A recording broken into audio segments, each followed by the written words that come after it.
मैं माधुरी पल्ले। आज हम हमारे लेक्चर में शेषवावस्था में शारीरिक और मानसिक विकास पर चर्चा करेंगे। Physical and mental development in infancy. हमने हमारे लास्ट लेक्चर में भी देखा था कि शेषवावस्था इन्फेंसी पीरियड, जैसे रॉस ने जो थे 1 से 3 वर्ष बताई थी। हरलॉक जो थे उन्होंने जन्म से लेकर के 2 सप्ताह तक बताया था। इसी तरह हम देखते हैं कि सामान्यतः शिशु के जन्म लेने के बाद से जो प्रथम 2 वर्ष होते हैं वो शेषवावस्था कहलाती है।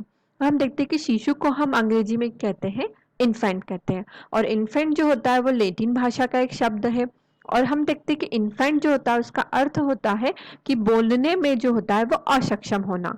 अर्थात हम कह सकते हैं कि इन्फेंट शब्द या का प्रयोग हम उन शिशु के लिए करते हैं, और शिशु की उस अवस्था के लिए करते हैं, के लिए किया जाता है जब वे सार्थक शब्दों का प्रयोग करना शुरू कर देता है। मतलब जो इन्फेंट जो होता है, शब्द का प्रयोग हम उस चीज के लिए कर देते हैं जब शिशु जो होता है वो सार्थक शब्दों का प्रयोग करना शुरू कर देता है। सामान्यतः हम देखते हैं कि 2 वर्ष की आयु का जब शिशु होने लगता है तब वह सार्थक शब्दों का प्रयोग करना शुरू कर देता है। इसीलिए हम देखते हैं कि तकनीकी दृष्टि से हम जन्म से लेकर के 2 वर्ष की जो अवस्था होती है उसे हम शैशवावस्था या इन्फेंसी पीरियड कहते हैं। हम देखते हैं कि वैलेंटाइन ने कहा है शैशवावस्था को सीखने का आदर्श काल माना है। जो वैलेंटाइन थे उन्होंने जो शैशवावस्था थी या इन्फेंसी जो थे उस इन्फेंसी पीरियड को जो था सीखने का बहुत ही अच्छा समय माना था, क्योंकि उस वक्त शिशु जो रहते थे बहुत ही जल्दी हर चीजों को सीख लेते थे। उसी के बाद वॉटसन ने कहा है कि शैशवावस्था में सीखने की सीमा जो होती है और तीव्रता विकास की और किसी अवस्था की तुलना में बहुत ही अधिक होती है। मतलब उन्होंने कहा था कि जो शैशवावस्था में जो शिशु जो रहता है जितनी अधिक गति से तीव्रता से सीखता है उतना वो किसी और विकास की अवस्था में नहीं सीख पाता। उसके बाद हम देखते हैं कि शैशवावस्था में शारीरिक विकास।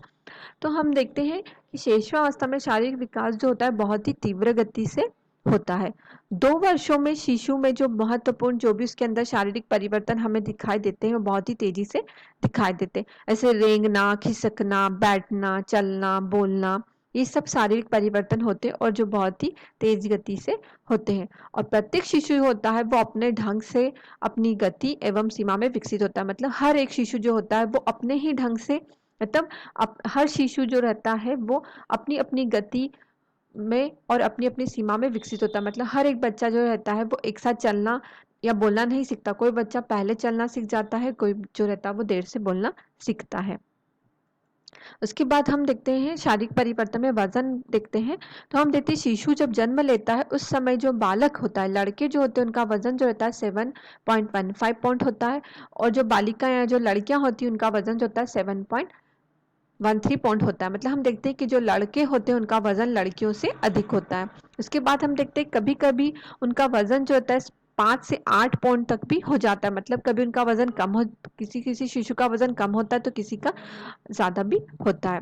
हम देखते हैं कि शैशवावस्था में बालक और बालिकाओं की औसत वजन जो दे रखा है किलोग्राम में, यहाँ हम देखते हैं तालिका में। जैसे आयु में हम देखते हैं कि बालक जो होता है, मतलब लड़के जो होते हैं जन्म के समय उनका जो वजन होता है 3.2 किलोग्राम होता है। और 3 माह में हम देखते हैं या 3 मंथ में हम देखते हैं कि जो बालक होता है उसका वजन 5.7 किलोग्राम होता है, और जो 6 मंथ में हम देखते हैं बालक का वजन 6.9 किलोग्राम होता है। और वही 9 जब मंथ का हो जाता है तब उसका जो वजन होता है वो 7.4 किलोग्राम होता है, और 1 वर्ष का जब वो हो जाता है तो उसका वजन जो होता है वो 8.4 किलोग्राम होता है, और 2 वर्ष का होने पर लड़के का वजन जो होता है 10.1 किलोग्राम होता है। वहीं हम बालिकाएं लड़कियों की देखते हैं तो लड़कियों का वजन जन्म के समय 3 किलोग्राम होता है, और वहीं जो 3 मंथ में हम देखते हैं बालिका का वजन 5.6 किलोग्राम होता है, और 6 मंथ का जब होता है तब 6.2 किलोग्राम होता है।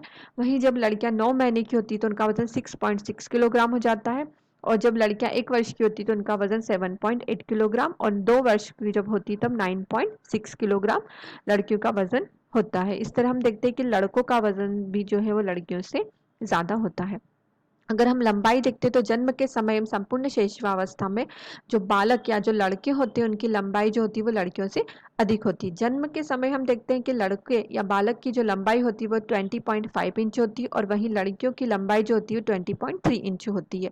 उसी तरह हम वजन की जैसी तालिका देखी थी किलोग्राम में, वहीं हम अब शैशवावस्था में बालक और बालिकाओं की औसत लंबाई हम देखेंगे सेंटीमीटर में। तो हम देखते हैं बालक या जो लड़के होते हैं उनकी जो औसत लंबाई हम देखते हैं जन्म के समय जो 51.5 सेंटीमीटर होती है, जब वो 3 मंथ का होता है तो 62.7 सेंटीमीटर होती है, और जब 6 मंथ का होता है तो 64.9 सेंटीमीटर होती है, और जब 9 महीने का होता है या 9 मंथ का होता है तो 69.5 सेंटीमीटर, और 12 मंथ या 1 वर्ष का होता है तब 73.9 सेंटीमीटर, और जब 24 माह या 2 वर्ष का होता है तो 81.6 सेंटीमीटर लंबाई होती है लड़कों की।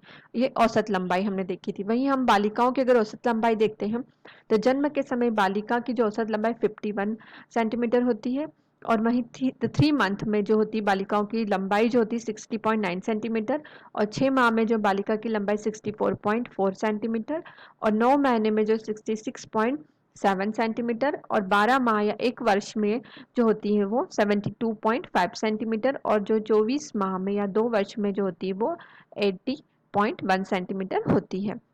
उसके बाद हम शीर या मस्तिष्क देखते हैं हेड या ब्रेन में। तो जब शिशु जन्म लेता है तब शिशु की मस्तिष्क की माप या उसकी जो हम परिधि जो हम कहते हैं वो होती है 350 किलोग्राम। उसका जो भार 350 किलोग्राम होता है, या अर्थात हम कह सकते हैं कि पूरे शरीर का 1/4 होता है। शैशवावस्था में शिशु का जो मस्तिष्क होता है वो बहुत ही तीव्र गति से विकसित होता है, और हम देखते हैं कि पहले ही 2 वर्षों में वह 3 गुना विकसित हो जाता है मस्तिष्क शिशु का। उसी के बाद हम हड्डियों पर देखते हैं। तो शरीर की रचना जो होती है वास्तव में हम देखते हैं कि हड्डियों का एक ढांचा ही होती है, और नवजात शिशु में जो बोन्स की संख्या होती है वो 270 या 270 होती है। शिशु की जो हड्डियां होती है बहुत ही छोटी, कोमल, लचीली होती है, और बालकों की तुलना में जो बालिकाएं जो लड़कियां होती हैं उनका अस्थिकरण या उनकी जो बोन्स जो रहती है जुड़ना है, उनका दृढ़ीकरण जो होता है वो लड़कों के मुकाबले बहुत ही तेजी से होता है। अगर हम दांत या टीथ में देखते हैं तो जन्म के समय शिशु के दांत नहीं होते। लगभग जब वो 6 से 7 महीने का होता है तब उनमें अस्थायी दूध के दांत निकलने शुरू होते हैं, और हम देखते हैं कि सबसे पहले जो होते हैं उनके नीचे के जबड़े में अगले दांत निकलने शुरू होते हैं। उसके बाद हम मांसपेशियों में देखते हैं। तो नवजात शिशु की जो मांसपेशियों का भार जो होता है उसका शरीर का वजन होता है उसके कुल जो होता है लगभग 23% या 23% होता है। मांसपेशियों के प्रतिशत में जो भार या उसका वजन जो होता है, जैसे जैसे शिशु बढ़ता जाता है वैसे वैसे उसकी मांसपेशियों का भार या वजन भी बढ़ता जाता है। उसके बाद हमारे अन्य अंगों पर चर्चा करते हैं तो देखते हैं कि शिशु के हाथ और पैर भी बहुत तेज गति से विकसित होते हैं। प्रथम 2 वर्षों में हम देखते हैं हाथ 2 गुना और टांगे जो होती है वो 1.5 गुना लंबी हो जाती है। जन्म के समय शिशु के हृदय की धड़कन जो रहती है वो अनियमित होती है, कभी तेज तो कभी धीमी होती रहती है। जैसे जैसे हृदय बड़ा होता जाता है वैसे वैसे धड़कन में भी जो स्थिरता उनकी आना शुरू हो जाती है। हम देखते हैं कि जब शिशु प्रथम माह का होता है तो उसकी हृदय की गति जो होती है प्रति 1 मिनट में 140 लगभग बार धड़कता है। वहीं जब वो 6 वर्ष की आयु में यह घटकर लगभग 100 बार धड़कता है। जन्म के पूर्व अगर हम देखते हैं तो समस्त अंग सक्रिय हो जाते हैं। अगर हम देखें तो सिर्फ फेफड़ों को छोड़कर हम देखते हैं कि जब शिशु जन्म लेता है तो सबसे पहले उसके फेफड़े जो होते हैं वो झटके से सक्रिय होते हैं, जिसके कारण क्या होता है कि शिशु जो होता है वो रोने लगता है, जब क्योंकि उसे दर्द का महसूस होता है तो वो रोने लगता है। उसके बाद हम अब देखते हैं शैशवावस्था में मानसिक विकास या मेंटल डेवलपमेंट इन इन्फेंसी। तो हम देखते हैं कि शारीरिक विकास की तरह शिशु में जो होता है जो मानसिक विकास भी होता है बहुत ही तेज गति से होता है। हम देखते हैं कि शिशु जब जन्म लेता है उस समय उसका मस्तिष्क जो होता है पूर्णतः अविकसित होता है। वो हर चीजों से उसके वातावरण से जहाँ रह रहा सबसे वो अनजान होता है, सबसे वो अपरिचित होता है। लेकिन जैसे जैसे वो बड़ा होते जाता है, जैसे जैसे अपने वातावरण के संपर्क में आना शुरू करता है, जैसे जैसे जहाँ वो रह रहा है सब कुछ जानने पहचानने लगता है तो उसे बहुत सारी चीजों का ज्ञान होना शुरू हो जाता है, बहुत सारी चीजों को जानने और पहचानने लगता है कि कौन कौन सी चीजें क्या होती हैं। इसे हम देखते हैं कि जब शिशु प्रथम सप्ताह का होता है जब वो प्रथम सप्ताह का होता है तो हम देखते हैं कि बच्चा जैसे ही जन्म लेता है तो उस समय वो अपने संसार से पूरी तरह से अनजान होता है, और फिर भी जन्म के समय वो कुछ चीज़ों को वो जानता है, जैसे चीखना, हिचकी लेना, दूध पीना, हाथ पैर हिलाना, आराम न मिलने पर रोना, या किसी चीज़ का दर्द होता है तो रोता है। जैसे जन ये सब चीज़ें वो पहले से जानता है, वो अपने आप ये चीज़ें करता है। जैसे ही जन्म के 2-4 घंटे बाद जब उसे दर्द का अनुभव होता है, तो वो रोने भी लगता है। जब दर्द का अनुभव होता है तो वो दर्द के मारे रोता है, और 24 घंटे में वो अगर हम उसे दूध पिला रहे, पानी पिला रहे, उसके स्वाद को भी वो समझने लगता है। उसके बाद हम देखते हैं द्वितीय सप्ताह में, जब अब शिशु 9 और 10 दिन का हो जाता है, तो वो कोई भी चमकीली चीज़ या बड़े आकार की वस्तु अगर हम उसे दिखाते तो उसे बहुत ही ध्यान से वो देखता है और उसे समझने की कोशिश करता है। जब वो बहुत ही ध्यान से वो उसे देखता है। हम पहले माह में देखते हैं कि शिशु जो होता है वो दर्द या भूख को अनुभव होने पर विभिन्न प्रकार से चिल्लाता है, खींचता है, चिल्लाता है या रोता है। अगर उसे भूख लग रही तो वो चीख निकालता है, या उसे पेट दुखता है तो वो चीख को निकालता है। उसके बाद हम दूसरा माह में देखते हैं कि शिशु को कोई भी अगर हम आवाज उसे सुनाई देती है तो वो उस आवाज की तरफ अपना ध्यान आकर्षित करता है, उससे वो ध्यान पूर्वक सुनता है, और जहां से उसे आवाज आ रही वहां वो चीज को सिर घुमाकर देखने की कोशिश भी करता है कि ये आवाज जो है उसे वो कहाँ से आ रही है। लेकिन और जब शिशु चौथा माह का होता है, 4 महीने का होता है, तो शिशु जो रहता है वो चीजों को पकड़ने लगता है। कोई भी चीज समय से दिखा रही है उसे पकड़ने की कोशिश करता है, पर वो उसे पकड़ नहीं पाता, उसके हाथ से वो छूटने लगती है, और वो धीरे-धीरे वो है कोई भी चीज़ों को वो है वो खोजने की कोशिश भी करता है।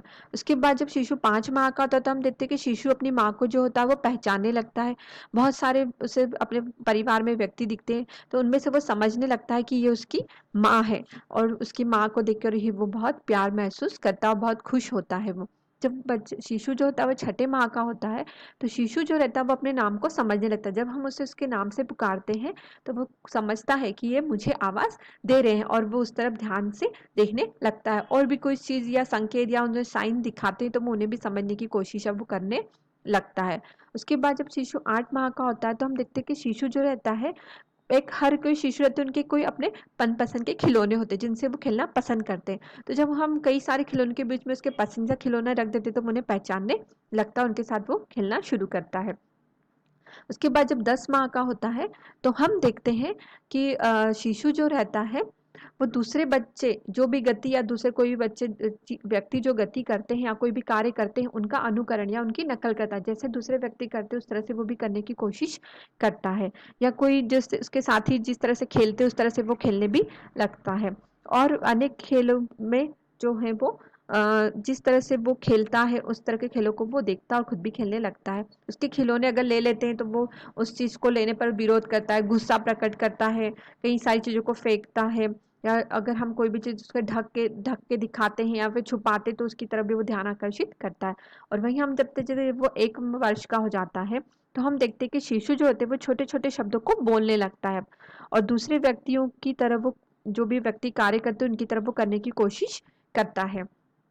और हम देखते हैं कि वो अब खुद को पहचानने लगता है, दर्पण में शीशे में अपना चेहरा देखता है और वो अपने आप को समझने लगता है कि वो खुद है, वो स्वयं है, और अपने आप को पहचानने लगता है और वो देख करके खुश भी होता है। उसी तरह जब हम द्वितीय वर्ष में देखते हैं कि छोटे शिशु जो रहते हैं अब वो छोटे छोटे जो वाक्य थे उनका उच्चारण करने लगता है, छोटे छोटे वाक्यों को बोलने लगता है। अब शिशु का भाषा का विकास जो रहता है या समस्याओं को समझना, इन सब विकासों का जो प्रमुख केंद्र होता है वो ज्ञानेंद्रिय होती है, और जो मस्तिष्क होता है। मतलब शिशु जो भी चीज़ समझता है, सोचता है, बोलता है, इन सब का सोर्स या जो मेन जो होता है वो मस्तिष्क ही होता है। जब उसका मस्तिष्क अच्छी तरह से डेवलप होता है, विकसित होता है, तो वो कई सारी चीज़ों को समझना, किसी भी प्रश्न को समझना, समस्याओं को समझना, या कोई भी तरह की चीज़ हम उससे बोलते हैं वो रिलेटेड समस्याओं को, वो या उसके खिलौने कहीं छुप गए हैं तो वो कहाँ गए, वो प्रॉब्लम में आ जाता है कि उसका पसंदीदा खिलौना कहाँ गया, तो वो समझने लगता है कि इसे जो है वो घर के किसी सदस्य ने छुपा दिया, और वो उसे अब वो ढूंढने